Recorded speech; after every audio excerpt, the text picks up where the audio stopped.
नमस्कार, मी पंजाब डक. 8-9 तारखेपर्यंत उन्हाचा पारा वाढत जाणार आहे. म्हणजे 42 अंशापर्यंत आता 5 एप्रिल पासून ते 8 एप्रिल पर्यंत ऊन वाढत जाणार आहे, म्हणून हा अंदाज लक्षात घ्यायचा.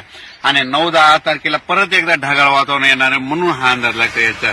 त्याच्यानंतर राज्यातल्या सर्व शेतकऱ्याला, कांदा काढणारे शेतकऱ्याला सांगू इच्छितो, मकावाल्यांना सांगू इच्छितो, ज्यांचं बाजरी आहे त्यांना सांगू इच्छितो की तुम्ही काय करा, 14 तारखेपर्यंत म्हणजे 14 एप्रिल पर्यंत तुम्ही तुमचं कांदा काढा, झाकून ठेवा.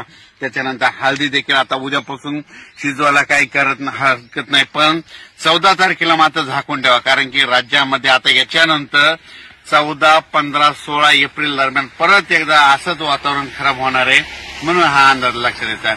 ही अंदाज फक्त पूर्वकल्पना म्हणून देत आहे, कारण की आता उद्यापासून म्हणजे उद्या 5 एप्रिल आहे. 5-6 पासून आता तुम्ही काय करा, कांदा काढायला सुरुवात करा, त्याच्यानंतर मका काढायला सुरुवात करा, त्याच्यानंतर हळदी सुद्धा शिजवायला काही हरकत नाही.